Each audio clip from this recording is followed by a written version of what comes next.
Good morning. So basically ನಾನು ಇವತ್ತು ನಿಫ್ಟಿಯಲ್ಲಿ ಟ್ರೇಡ್ ತೊಗೊಂಡಿದ್ದೀನಿ. Just a moment, Nifty chart open ಮಾಡ್ತೀನಿ. So over all market weak ಆಗೇ ಇದೆ. ಬಟ್ ನಾನು ಏನು ಅಸಂಪ್ಷನ್ ಅಂದರೆ ಈ ಟ್ರೆಂಡ್ ಲೈನ್ ಏನಿದೆ ಇದು ಡೆಫಿನೆಟ್ಲಿ ಇದು ರೆಸ್ಪೆಕ್ಟ್ ಮಾಡುತ್ತೆ ಅಂದ್ಕೊಂಡು ನಾನು ಟ್ರೇಡ್ ತೊಗೊಂಡಿದ್ದೀನಿ. ಸಮ್ವೇರ್ ಅರೌಂಡ್ ಈ ಸ್ಟಾಪ್ ಲಾಸ್ ಸಿಕ್ಕಿದ್ದೀನಿ ಡೇ ಲೋಗೆ. ಸೊ ನಾನು ಎಂಟ್ರಿ ಆಗಿದ್ದು ಸ್ಟ್ರೈಕ್ ಪ್ರೈಸ್ ಒಂದು 26,200. So just a moment,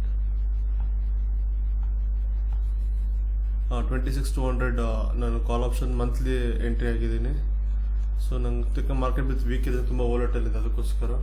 so stop loss ಬಂದು 280 ಇಕ್ಕಿದ್ದೀನಿ, ಎಂಟ್ರಿ ಬಂದು 280 ಇದೆ. ನೋಡೋಣ ಟ್ರೇಡ್ ಯಾವ್ದಾರು ಹೋಗುತ್ತೆ ಅಂತ. ಓವರ್ ಆಲ್ ಮಾರ್ಕೆಟ್ ತುಂಬ ವೀಕ್ ಆಗೇ ಇದೆ. ಬಟ್ ಜಸ್ಟ್ ಒಳ್ಳೆ ರಿಸ್ಕ್ ರಿವಾರ್ಡ್ ಇರೋದ್ರಿಂದ ನಾನು ಪ್ರಾಬ್ಲಿ 1:3 1:4 ಎಕ್ಸಿಟ್ ಆಗ್ತೀನಿ ಡೆಫಿನೆಟಾಗಿ. ಸೊ ನೋಡೋಣ, ಆ್ಯಸ್ ಆಫ್ ಎಂಟ್ರಿ ಪ್ರೈಸಲ್ಲಿದೆ. ಬಟ್ ನೋಡೋಣ ಎಂಡ್ ಆಫ್ ದಿ ಡೇ ನೋಡಿಬಿಟ್ಟು ನಾನು ಡಿಸೈಡ್ ಮಾಡ್ತೀನಿ ಕ್ಯಾರಿ ಫಾರ್ವರ್ಡ್ ಮಾಡಬೇಕಾ ಬೇಡವಾ ಅಂತ. So thanks for watching.